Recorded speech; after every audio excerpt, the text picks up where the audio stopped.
क्या आप जानते हैं यह है नारायण दत्त तिवारी, शॉर्ट में एनडी तिवारी, कांग्रेस के एक पावरफुल और गद्दावर नेता। ये 3 बार उत्तर प्रदेश के और 1 बार उत्तराखंड के सीएम रह चुके हैं, यानी चीफ मिनिस्टर। इसके अलावा minister of industries, minister of petroleum, minister of external affairs और finance and parliamentary affairs minister भी रह चुके हैं। आंध्र प्रदेश के गवर्नर भी बने। ये प्राइम मिनिस्टर के एक स्ट्रॉन्ग कंटेंडर भी थे, लेकिन पीवी नरसिम्हा राव से इलेक्शन हार गए। जब एनडी तिवारी गवर्नर थे आंध्र प्रदेश के, तो 2009 में एक तेलुगु न्यूज चैनल ने इनकी 1 घंटे तक कुछ ऐसी तस्वीरें और वीडियोस प्रसारित की जिसमें 3 महिलाओं के साथ ये अनैतिक अवस्था में थे बिस्तर पर। उसमें दिखा कि वो आदमी एनडी तिवारी जैसा ही लग रहा है। उसमें साफ साफ समझ में आ रहा था कि वो आदमी एनडी तिवारी ही है। उसी दौरान एक महिला भी सामने आई जिन्होंने क्लेम किया कि उन्होंने ही एक सहयोगी की मदद से उन महिलाओं को राजभवन तक भेजा था गवर्नर तिवारी के आग्रह करने पर। वो सारे फोटोज और वीडियोस राजभवन के अंदर के थे। इस चीज ने काफी बवाल खड़ा कर दिया था। इसके बाद एक शख्स भी मीडिया के सामने आए और क्लेम करने लगे कि एनडी तिवारी इनके पिता हैं। हालांकि ऑफिशियल तौर पर उस समय तक इनकी कोई भी संतान नहीं थी। अचानक से ही हट्टा कट्टा और नौजवान आदमी सामने आ गया था। वो शख्स कोई और नहीं बल्कि रोहित शेखर तिवारी थे। आज की वीडियो इनके ही अराउंड है। ये अपने घर में बिस्तर पर संदिग्ध परिस्थितियों में मृत पाए गए थे। ये एक हाई प्रोफाइल केस है। नमस्कार दोस्तों, तो क्या हाल चाल है आपके। आज हम बात करने वाले हैं रोहित शेखर तिवारी केस के बारे में। इस घटना की शुरुआत होती है दिल्ली के डिफेंस कॉलोनी से। ये एक पॉश एरिया है। इसी जगह पर यह घर मौजूद है, शर्मा C329। यहीं पर रोहित शेखर तिवारी अपने परिवार के साथ रहा करते थे। घर में माँ उज्ज्वला शर्मा, पिता एनडी तिवारी, बड़े भाई सिद्धार्थ शर्मा और कुछ नौकर चाकर भी थे। कुछ महीने पहले रोहित शेखर ने शादी भी कर ली थी, तो उनकी पत्नी भी यहाँ पर मौजूद थी। पिता एनडी तिवारी का जीवन काफी उतार चढ़ाव से परिपूर्ण रहा। हम समय में थोड़ा सा पीछे चलते हैं। 1925 में उत्तराखंड के नैनीताल में जन्मे एनडी तिवारी इकलौते ऐसे शख्स हैं जो 2 राज्यों के सीएम रह चुके हैं। इनके पिता फॉरेस्ट डिपार्टमेंट में ऑफिसर थे, लेकिन फिर अपनी जॉब छोड़कर देश की आज़ादी में सहयोग करने लगे। उत्तराखंड में ही एनडी तिवारी ने शुरुआती पढ़ाई लिखाई की। इसके बाद 1944 में ये इलाहाबाद यूनिवर्सिटी चले गए। इन्हें पॉलिटिक्स में बहुत रुचि था। 1947 आते आते ये इलाहाबाद यूनिवर्सिटी के स्टूडेंट यूनियन प्रेसिडेंट भी बन गए। बहुत शॉर्ट में आपको एनडी तिवारी के जीवन के बारे में बता रहे हैं ताकि आगे की स्टोरी आपको समझ में आए। 1952 में पहली बार ये उत्तर प्रदेश के लेजिस्लेटिव असेंबली में एमएलए बने। प्रजा सोशलिस्ट पार्टी ने इन्हें नैनीताल कॉन्स्टिट्यूएंसी से टिकट दिया था। 1954 में इनकी पहली शादी होती है सुशीला तिवारी नामक महिला से, जो एक सरल स्वभाव की सभ्य महिला थी। वो एक हाउसवाइफ थी। 1963 में एनडी तिवारी ने कांग्रेस पार्टी ज्वाइन की, उसमें भी ये एमएलए बने। 1968 में इन्होंने एक ऑर्गेनाइजेशन बनाया, जवाहरलाल नेहरू यूथ सेंटर। इसी बीच दिल्ली के कृष्ण मेनन मार्ग पर एक पावरफुल मंत्री रहा करते थे, प्रोफेसर शेर सिंह। एनडी तिवारी इनसे मिलने के लिए जाते हैं। चूंकि शेर सिंह केंद्र में मंत्री थे, तो वहां पर भी पैर जमाने के लिए एनडी तिवारी इनसे अपना कॉन्टैक्ट बढ़ाने की कोशिश करते हैं। इनका अक्सर घर पर भी आना जाना होने लगा था। घर में प्रोफेसर शेर सिंह की एक बेटी थी, उज्ज्वला शर्मा, वही महिला जो रोहित शेखर की माताजी हैं। 1970 में इनकी शादी बीएल शर्मा नामक आदमी के साथ होती है। उस दौरान उज्ज्वला जी केवल 17 साल की थीं। आगे चलकर इनका अपने पति से मनमुटाव शुरू हो जाता है, जिसके बाद इन्होंने उन्हें छोड़ दिया और अपने मायके आ गई कृष्ण मेनन मार्ग पर। उस दौरान ये गर्भवती भी थी। इनके पेट में सिद्धार्थ शर्मा थे, यानी रोहित शेखर के बड़े भाई। अब चूंकि अपने पिता के घर पर आ गई और पिता से मिलने के लिए एनडी तिवारी आते रहते थे, ऐसे उज्ज्वला शर्मा की मुलाकात एनडी तिवारी से भी होती है। एनडी तिवारी ऑलरेडी मैरिड थे, लेकिन इनकी कोई संतान नहीं थी। उज्ज्वला अपने पति से अलग रहती थी और इनका एक बेटा था। आगे चलकर ये दिल्ली यूनिवर्सिटी में संस्कृत के लेक्चरर के रूप में भी काम करने लगी। साथ में इन्हें शास्त्रीय संगीत का भी शौक था। विदेशों में भी प्रोग्राम किया। एनडी तिवारी के कहने पर उज्ज्वला भी यूथ कांग्रेस ज्वाइन कर लेती हैं। वैसे एनडी तिवारी यूथ कांग्रेस के प्रेसिडेंट भी थे। इनके कहने पर उज्ज्वला भी उसे ज्वाइन कर लेती हैं। ये उसमें सेक्रेटरी के पद पर ज्वाइन होती हैं। अब यहाँ से दोनों के मिलने का सिलसिला शुरू हुआ। काफी समय ये साथ में गुजारने लगे। उज्ज्वला जी एक न्यूज इंटरव्यू में बताती हैं कि एनडी तिवारी ने ही निरंतर प्रयास किया गहरा संबंध बनाने का। उज्ज्वला शर्मा के जो पेरेंट्स थे वो खुले विचारों के थे। उन्होंने अपने बच्चों पर कोई रोक टोक नहीं लगाया था। घर पर भी जब एनडी तिवारी उज्ज्वला से बात करते थे तो किसी को कोई आपत्ति नहीं थी। इनकी दोस्ती के बारे में भी सबको पता था। एनडी तिवारी हमेशा उज्ज्वला से कहते थे कि इनकी कोई संतान नहीं है, लेकिन इन्हें संतान की चाह है, पर इनकी पत्नी मां नहीं बन सकती। आपको बता दें कि इनकी पत्नी को कैंसर था। देश में इमरजेंसी लागू होने के बाद 1975 में उज्ज्वला के पिता शेर सिंह ने कांग्रेस छोड़ दी और जनता दल ज्वाइन कर लिया। 1976 में एनडी तिवारी यूपी के चीफ मिनिस्टर बनते हैं। अब इनके ऊपर ज्यादा जिम्मेदारियां आ गईं, ज्यादा लोगों की नजरों में थे, इसलिए उज्ज्वला शर्मा से दूरी बनाने लगते हैं, कम मिलने जुलने लगे। अगले साल ये पद से हट गए, जिसके बाद ये वापस उज्ज्वला शर्मा के करीब गए। 1977-78 के आसपास 24 साल की उज्ज्वला शर्मा और 52 साल के एनडी तिवारी के बीच गहरा संबंध बना। वैसे इनकी उम्र में 28-30 साल का गैप था। इसी के बाद रोहित शेखर का जन्म होता है। अब चूंकि उज्ज्वला शर्मा अपने पति से अलग रहती थी तो इन्हें दूसरा बच्चा कैसे हुआ, इसको लेकर लोग सवाल खड़े करने लगे। आखिर इस बच्चे के पिता कौन हैं? जब रोहित का जन्म हुआ तो एनडी तिवारी बहुत खुश होते हैं, बच्चे को देखने के लिए गए। एक पिता की तरह उससे प्यार करने लगे, देखभाल करने लगे। त्योहारों पर उससे मिलने के लिए आते थे, उसके बर्थडे पार्टी में आते। लेकिन जैसे जैसे बच्चा बड़ा हुआ और एनडी तिवारी पॉलिटिक्स में आगे बढ़ने लगे, वैसे वैसे इन्होंने उज्ज्वला से और रोहित से दूरी बनानी शुरू कर दी। चूंकि इनकी शादी नहीं हुई थी तो समाज में बदनामी होगी। 1991 में एनडी तिवारी की पहली पत्नी का कैंसर बीमारी के चलते देहांत हो जाता है। अब ये अकेले हो गए।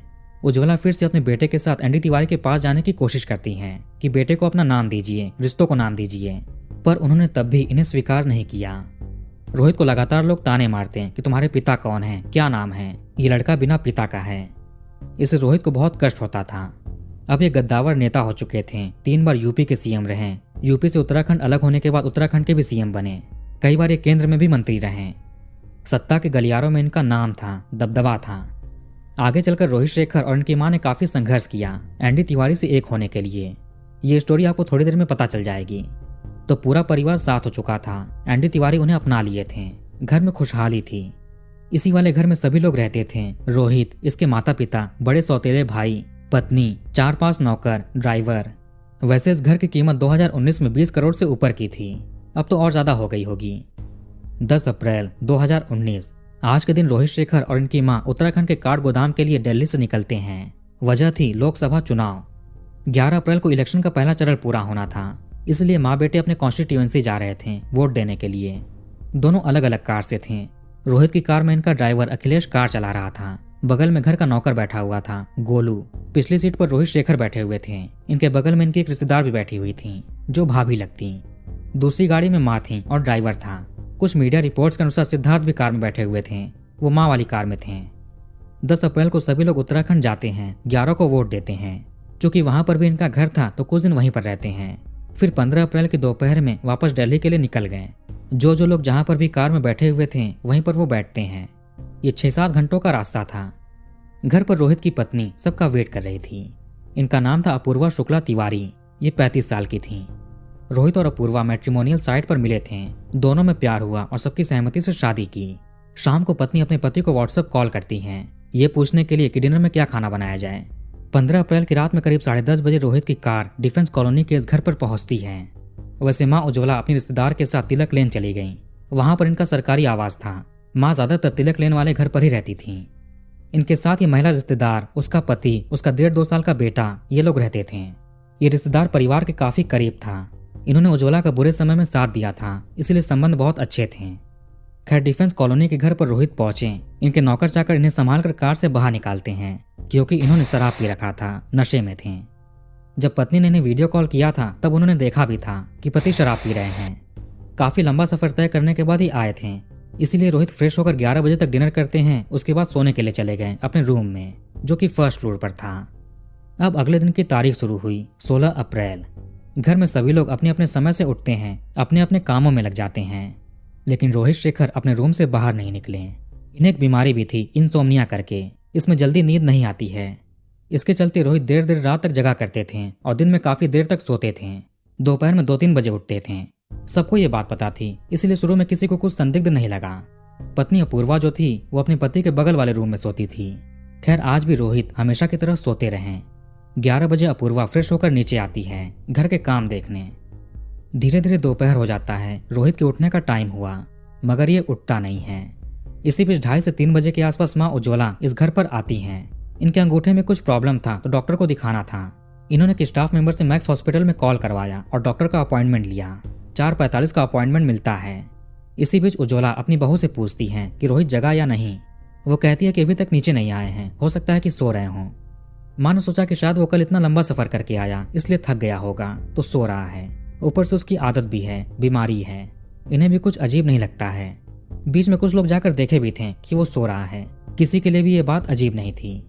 धीरे धीरे 4 बजा। माँ अपने ड्राइवर के साथ मैक्स हॉस्पिटल के लिए निकल गईं। अब शाम हो रहा है और रोहित कितना सोएगा। अपूर्वा एक नौकर गोलू को भेजती है रोहित के रूम में उसको जगाने के लिए। गोलू जाते हैं और अपने मालिक को आवाज देते हैं।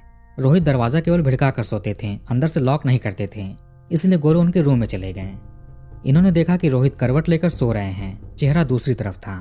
जब ये रोहित शेखर के करीब गए और उनके चेहरे को देखा तो उनके पैरों तले जमीन खिसक गई। उनके नाक से कुछ रक्त प्रवाहित होकर जम चुका था और ये जरा भी हिल डुल नहीं रहे थे, इनकी सांसें भी नहीं चल रही थीं।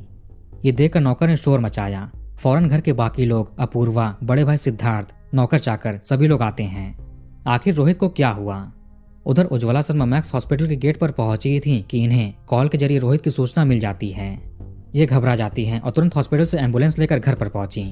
वहां पर देखा कि रोहित को लोग कार में बिठा रहे हैं। फिर कार से एम्बुलेंस में शिफ्ट किया गया और हॉस्पिटल भागे। 4:45 तक डॉक्टर्स ने रोहित को चेक किया और मृत घोषित कर दिया। ये चीज सबके लिए सदमे की तरह थी, किसी को विश्वास नहीं हो रहा था, सभी लोग हैरान थे। वैसे रोहित को हृदय की भी बीमारी थी। 2007 के आसपास इसको दिल का दौरा पड़ा था, जिसके बाद ओपन हार्ट सर्जरी हुई थी। इसके अलावा इसके साथ पिछले 35 सालों में जो कुछ भी हुआ वो एक बेटे के लिए काफी तनावपूर्ण था। इन्हीं तनावों के चलते उसको दिल की बीमारी लग गई थी, इंसोम्निया भी हो गया था, साथ में शराब का आदी भी हो गया। रोहित शेखर की लाइफ के बारे में थोड़ा बताएं तो इसकी जो माँ थी उज्ज्वला शर्मा, उनका अपने पहले पति BL शर्मा से डाइवोर्स नहीं हुआ था, वो बस अलग रह रहे थे। 2006 में इनका ऑफिशियली डाइवोर्स हुआ। इसके बाद से ही रोहित शेखर अपना कैंपेन स्ट्रॉन्ग करते हैं एनडी तिवारी के नाम के लिए, उनके बेटे के अधिकार पाने के लिए। 2007 से 9 के बीच एनडी तिवारी आंध्र प्रदेश के गवर्नर थे। इसी दौरान 2008 में रोहित शेखर ने दिल्ली हाई कोर्ट में पैटर्निटी सूट फाइल कर दिया कि एनडी तिवारी इनके पिता हैं, इन्हें अधिकार चाहिए, DNA टेस्ट करवाइए। 2009 में एनडी तिवारी ने अपने पद से इस्तीफा दे दिया। उसका कारण बताया हेल्थ इशू और पर्सनल प्रॉब्लम। पहले तो ये बेटे वाला केस था। दूसरा, एक तेलुगु न्यूज चैनल ने एक CD प्रसारित कर दी थी जिसमें एनडी तिवारी 3 महिलाओं के साथ अनैतिक अवस्था में थे। इससे भी राजनीतिक गलियारों में हलचल शुरू हो गई, जिसके बाद इनको इस्तीफा देना पड़ता है। इन्होंने एक्टिव पॉलिटिक्स छोड़ दिया। उधर रोहित शेखर को लेकर एनडी तिवारी लगातार मना कर रहे थे कि वो इनका बेटा नहीं है। 2010 में BL शर्मा और रोहित शेखर का DNA जांच होता है, जिसमें वो पिता पुत्र नहीं पाए गए, यानी DNA मैच नहीं हुआ।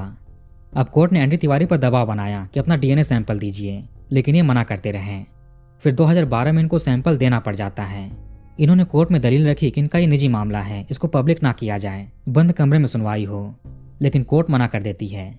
हैदराबाद फॉरेंसिक लैब में जांच हुआ, जिसमें एनडी तिवारी का रोहित शेखर से DNA मैच हो जाता है, यानी वो इनका बेटा है। उज्ज्वला शर्मा से भी रोहित का DNA मैच हुआ, यानी वो इनकी माँ है। आगे चलकर मार्च 2014 में एनडी तिवारी प्रेस कॉन्फ्रेंस करके मीडिया के सामने और पब्लिकली एक्सेप्ट करते हैं कि रोहित शेखर इनका बेटा है। फिर 1-2 महीनों के बाद मई 2014 में इन्होंने उज्ज्वला शर्मा से शादी की, 88 साल की एज में। ये शादी लखनऊ आवास पर हुई, रजिस्टर्ड मैरिज थी। थोड़े बहुत करीबी लोग मौजूद थे। पिता चाहते थे कि इनका बेटा रोहित भी पॉलिटिक्स में आए, यहाँ पर करियर बनाए। इसके लिए ये बीजेपी के वरिष्ठ नेता अमित शाह से मिलते हैं, बात करते हैं। एनडी तिवारी भी कांग्रेस छोड़कर बीजेपी ज्वाइन कर लेते हैं 2017 में। हालांकि इनकी तबीयत ठीक नहीं रहती थी, इसीलिए ज्यादा एक्टिव नहीं थे। रोहित को भी पॉलिटिक्स में कोई इंटरेस्ट नहीं था, ये भी उससे दूर थे। 2017 में मैट्रिमोनियल साइट पर रोहित की अपूर्वा से मुलाकात होती है। अपूर्वा शुक्ला इंदौर की रहने वाली थी और एक वकील थी। इंदौर के हाई कोर्ट और दिल्ली सुप्रीम कोर्ट में प्रैक्टिस करती थी। इसके पिता Indore high court bar association के पूर्व अध्यक्ष भी रह चुके थे। लखनऊ में दोनों पहली बार मिलते हैं, दोनों में दोस्ती गहरी होती है। अपूर्वा को वकालत के साथ साथ पॉलिटिक्स में भी दिलचस्पी थी। रोहित ने अपने प्रोफाइल के बायो में अपने पिता के बारे में भी बता रखा था कि वो एनडी तिवारी हैं, उन्होंने क्या क्या किया है, किस किस पद पर रह चुके हैं। इसके चलते भी अपूर्वा रोहित से प्रभावित हुई थी। इसने दिल्ली के लाजपत नगर के पास किराए का एक फ्लैट भी ले रखा था, जहां से सुप्रीम कोर्ट में प्रैक्टिस करती थी। इसलिए दोनों दिल्ली में भी मिलने लगे थे। कई महीने ये लिव इन रिलेशनशिप में भी रहे। पर फिर 2018 के शुरुआती महीने में रोहित अपूर्वा से दूरी बना लेता है, दोनों दूर हो गए। लेकिन मार्च में अचानक रोहित का मन बदल गया। ये वापस अपूर्वा के पास गया, शादी का प्रस्ताव रखता है। दोनों 31 मार्च को एक होटल में सगाई कर लेते हैं। फिर 12 मई को एक 5 स्टार होटल में शादी की। ये शादी सबकी सहमति के साथ हुई थी, सबकी मौजूदगी में हुई थी। कई सारे राजनेता, गद्दावर नेता, बिजनेसमैन, बहुत लोग आते हैं। लेकिन एनडी तिवारी शादी में मौजूद नहीं थे क्योंकि इनकी तबीयत खराब थी। ये हॉस्पिटल में एडमिट थे। शादी के तुरंत बाद बेटा और बहू हॉस्पिटल जाते हैं, पिता का आशीर्वाद लेते हैं। फिर इसके कुछ महीनों के बाद 18 अक्टूबर 2018 को एनडी तिवारी का देहांत हो जाता है। अभी अभी घर में खुशियां आई थीं, सब कुछ ठीक हुआ था कि पिता का साया ही उठ गया। 35 साल तक रोहित ने पिता के लिए संघर्ष किया। इसके बाद जब वो मिले तो 5 साल में ही चले गए। शादी को केवल 10-11 महीने ही हुए थे कि रोहित के साथ भी वो सब कुछ हो जाता है। वो भी चला गया दुनिया से। साल भर के अंदर ही एक पत्नी का सुहाग उजड़ गया, विधवा हो गई। रोहित के जाने के बाद माँ उज्ज्वला भी अकेली हो जाती हैं। इधर मैक्स हॉस्पिटल ने पुलिस को सूचना दे दी थी। दिल्ली पुलिस हॉस्पिटल पहुंचती है। वहां से रोहित के शव को लेकर एम्स हॉस्पिटल में ट्रांसफर किया गया, जहां पर पोस्टमार्टम होना था। सबको लगता था कि बीमारियों के चलते ही रोहित के साथ ऐसा हुआ है। अगले दिन 17 अप्रैल को एम्स में 5 डॉक्टर के पैनल ने पोस्टमार्टम किया। इसके बाद शव परिजनों को सौंप देते हैं। फिर उसका अंतिम संस्कार हुआ। उज्ज्वला शर्मा के साथ उनकी जो महिला रिश्तेदार थी, उनके बेटे द्वारा हरिद्वार के कंखल में सती घाट पर गंगा जी में अस्थियों का विसर्जन किया जाता है। घर वाले किसी पर भी अपना शक नहीं जता रहे थे। पत्नी के साथ माँ का भी रो रो कर बुरा हाल था। सभी लोग दुखी थे। सबको लग रहा था कि ये प्राकृतिक है, बीमारी की वजह से हुआ है। फिर 19 अप्रैल को पुलिस के पास रोहित की पोस्टमार्टम रिपोर्ट आती है। उसमें मिला कि रोहित के गले पर संदिग्ध निशान हैं, चेहरे पर निशान हैं, जैसे किसी चीज से दबाने की कोशिश हुई हो। यानी पोस्टमार्टम रिपोर्ट के अनुसार रोहित की मृत्यु प्राकृतिक नहीं है, बल्कि किसी ने उसका कत्ल किया है। ये सुनते ही पुलिस के साथ साथ घर वाले भी हैरान हो जाते हैं। आखिर उसका दुश्मन कौन होगा, किसने ऐसा किया। अब दिल्ली पुलिस से ये केस लेकर क्राइम ब्रांच को सौंप दिया जाता है। धारा 302 के तहत रिपोर्ट दर्ज हुई और इन्वेस्टिगेशन शुरू होती है। ये एक हाई प्रोफाइल केस था। घर में सीसीटीवी कैमरे भी लगे थे। पुलिस ने सबसे पहले उनको ही देखना शुरू किया। टोटल 7 कैमरे लगे हुए थे। पता चला कि इसमें से 5 कैमरे तो सही सलामत हैं, लेकिन बाकी 2 कैमरे खराब हैं। इससे घर वालों को भी हैरानी हुई, आखिर ये खराब कैसे हो सकते हैं। कुछ दिन पहले तो सब कुछ सही चल रहा था। इसके फुटेज वगैरह भी डिलीट हो चुके थे। ये दोनों कैमरे सबसे इंपॉर्टेंट जगह पर लगे हुए थे। रोहित का फर्स्ट फ्लोर पर रूम था, उसी के आसपास ये दोनों कैमरे लगे हुए थे। अगर ये सही होता तो साफ साफ पता चल जाता कि 15-16 अप्रैल की दरमियानी रात को कौन कौन वहां पर गया था, उसके रूम में गया था। यानी जिसने भी घटना को अंजाम दिया, उसने प्लान तरीके से सबूत मिटाने की कोशिश की। फॉरेंसिक टीम भी रोहित शेखर के रूम में जाकर तलाशी लेती है, छानबीन करती है। यहाँ पर एक तकिया मिला जिस पर रक्त लगे हुए थे। शायद इसी का ही चेहरे पर इस्तेमाल किया गया होगा। अब चूंकि 2 कैमरे खराब हैं, इसलिए पुलिस ने बाकी कैमरों को एग्जामिन किया, जो 5 कैमरे थे। वो कैमरे ग्राउंड फ्लोर पर और मेन डोर के आसपास लगे थे। सब कुछ अच्छे से देखा गया। कुल मिलाकर पुलिस इस नतीजे पर पहुंचती है कि कैमरे के अनुसार घटना वाली रात कोई भी बाहरी शख्स घर के अंदर नहीं गया था और न ही घर से कोई भी बाहर निकला। खिड़की, दरवाजे सब कुछ सही सलामत थे। ऊपर से रोहित भी हट्टा कट्टा आदमी था। कोई अकेले उसके साथ ऐसा कैसे कर सकता है। जरूर इसमें कई लोग शामिल होंगे। लेकिन इसमें एक कंफ्यूजन भी थी। चूंकि उस रात रोहित काफी नशे में थे। उत्तराखंड से दिल्ली लौटते वक्त इन्होंने पूरे रास्ते में पिया था, तो हो सकता है कि इन पर एक आदमी भी काफी हो, आसानी से काबू पा लिया हो। चूंकि ये नशे में थे तो कुछ विरोध नहीं कर पाए। ग्राउंड फ्लोर पर हॉल में और फर्स्ट फ्लोर पर जाने वाली सीढ़ी के पास भी कैमरे लगे हुए थे। पुलिस ने उन पर ही गौर किया। परिजनों से भी पूछताछ किया जा रहा था। सारे नौकरों से बातचीत किया गया। 15 अप्रैल की रात में 11 बजे रोहित खाना खाकर रूम में सोने के लिए गया। उसकी माँ उज्ज्वला भी डिनर करने के लिए यहाँ पर आई थी। उन्होंने बहू से पूछा कि रोहित कहाँ पर है। वो कहते हैं कि भोजन करके सोने के लिए चले गए। लेकिन इतने में ही रोहित अपनी माँ के पास आ जाते हैं। अब घर के बाकी लोगों ने खाना खाया। 11:30 बजे तक माँ भी भोजन करके तिलक लेने वाले घर पर चली जाती हैं। रोहित बाहर कार तक छोड़ने के लिए भी गया था। ये भी कहा कि अपना ध्यान रखिएगा। पिता के जाने के बाद इसके लिए माँ ही सहारा थी। धीरे धीरे बाकी लोग भी भोजन करके सोने की तैयारी करने लगे। अब उस रात घर में रोहित के अलावा 6 लोग मौजूद थे। बड़े भाई सिद्धार्थ शर्मा, पत्नी अपूर्वा शुक्ला तिवारी, घर का नौकर गोलू, डिम्पी, मार्था और ड्राइवर अखिलेश। अखिलेश 11:30 बजे के आसपास सोने गया। इसका रूम पहली मंजिल पर था, रोहित के रूम के पास में। सीसीटीवी में जाते हुए दिखता भी है। बड़े भाई सिद्धार्थ का रूम ग्राउंड फ्लोर पर ही था। ये अपने रूम में चले गए। घर के पिछले वाले कमरे में डिम्पी रहा करती थी, जो कि मेट थी। 12 बजे के आसपास नौकर गोलू भी अपने रूम में चला गया, जो 2nd फ्लोर पर था। मार्था भी अपने सर्वेंट क्वार्टर चली गई। अब घर में अकेली जगी रह जाती है अपूर्वा। ये 11:45 से ही हॉल में बैठकर टीवी देखना शुरू कर देती है। और ये क्या देखती है? क्राइम शो सावधान इंडिया। फिर ये 12:45 पर फर्स्ट फ्लोर पर चली गई सोने के लिए अपने रूम में। इसका रूम रोहित के रूम के बगल में था। अब ये अपने पति से अलग क्यों सोती थी, इसका भी रीजन पता चल जाएगा।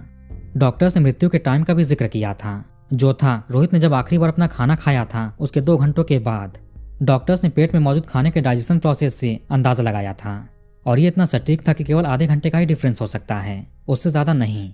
यानी जब भी रोहित ने भोजन किया होगा उसके 2 घंटे बाद ही समाप्ति हुई। क्राइम ब्रांच ने घर में मौजूद लोगों से जो भी बातचीत की उसमें मिला कि 11 बजे के आसपास रोहित ने खाना खाया था। यानी उसके 2 घंटे बाद 1 बजे के आसपास उसका जीवन लिया गया होगा। मौके पर रोहित का मोबाइल फोन भी मिलता है, जिसे भोर में 2 बजे से 4 बजे के बीच फोन कॉल करने की कोशिश हुई थी। लेकिन ये कॉल तो रोहित कर नहीं सकता, क्योंकि वो तो जा चुका है, यानी कातिल ने किया होगा। सीसीटीवी के अनुसार क्राइम ब्रांच के सामने 3 सस्पेक्ट थे, नौकर गोलू, ड्राइवर अखिलेश और पत्नी अपूर्वा। ये तीनों उस रात फर्स्ट फ्लोर पर गए थे। सबसे लास्ट में 12:45 पर अपूर्वा गई थी और 1 बजे के आसपास घटना होने का जिक्र है। पुलिस ने तीनों को कस्टडी में लिया, अलग अलग पूछताछ शुरू की। साथ में इनका मोबाइल फोन भी खंगाला जाता है। इन तीनों के अलावा बाकियों पर भी शक किया गया, यहाँ तक कि रोहित के भाई और माताजी पर भी। प्रॉपर्टी के एंगल से भी देखा जा रहा था। एनडी तिवारी का दिल्ली के साथ साथ उत्तराखंड में भी कई सारी प्रॉपर्टीज हैं। भले शुरू में उनकी कोई संतान न रही हो, लेकिन उनके खानदान में और भी लोग थे, उनके भाई, रिश्तेदार वगैरह। फिर रोहित भी इनके जीवन में आ जाता है। इससे एनडी तिवारी की तरफ के जो रिश्तेदार थे वो गुस्सा थे कि ये प्रॉपर्टी के लिए आया है। हालांकि रोहित और इसकी मां ने साफ साफ मना कर दिया था कि इन्हें प्रॉपर्टी नहीं चाहिए, इन्हें बस अपना अधिकार चाहिए, एनडी तिवारी का नाम चाहिए, उनका रिश्ता चाहिए। ये घर मां उज्ज्वला शर्मा के नाम पर था। उन्होंने विल भी बना रखा था जिसमें से 60% हिस्सा रोहित के पास जाएगा और 40% बड़े बेटे सिद्धार्थ के पास। अगर दोनों भाइयों में से किसी को कुछ होता है तो दूसरे भाई को प्रॉपर्टी मिल जाएगी। ऐसे पुलिस को सिद्धार्थ पर भी शक गया था। हालांकि भाई भाई का रिश्ता अच्छा था, कभी कोई विवाद नहीं हुआ। इस परिवार का फिक्स डिपॉजिट भी था। 4 दिनों तक क्राइम ब्रांच अच्छे से इन्वेस्टिगेशन करती है, हर एंगल की जांच करती है, हर तथ्य जुटाती है, एविडेंस इकट्ठा किए, अलग अलग तरह से पूछताछ की। दोनों नौकर और ड्राइवर गोलू और अखिलेश, इनका पता चला कि ये पूरी तरह से रोहित पर निर्भर थे। वही सैलरी देता था, उसकी सैलरी पर इनका घर चलता था। दोनों का रिश्ता भी उससे अच्छा था, यहाँ तक कि तीनों बैठकर शराब भी पीते थे। इनका रिश्ता मालिक नौकर से बढ़कर था। आगे क्राइम ब्रांच इन्हें क्लीन चिट दे देती है। अब रेडार में रह गई केवल पत्नी अपूर्वा शुक्ला। पुलिस ने देखा कि इसका मोबाइल फोन पूरी तरह से फॉर्मेट है, सारा डेटा इरेज हो चुका है। अब भला अपूर्वा ऐसा क्यों करेगी? मां उज्ज्वला ने भी बहू पर इल्जाम लगाया कि हमेशा झगड़ा करती थी, रोहित से भी और इनसे भी। शादी के 18 दिन में ही झगड़ा करके अपने मायके चली गई। 11 मई को शादी हुई, 29 मई को चली गई। फिर जुलाई में डाइवोर्स पेपर लेकर आती है। उस दौरान रोहित मैक्स हॉस्पिटल में भर्ती था, दिल की बीमारी के चलते। वहां पर आकर अपूर्वा उससे झगड़ा करती है।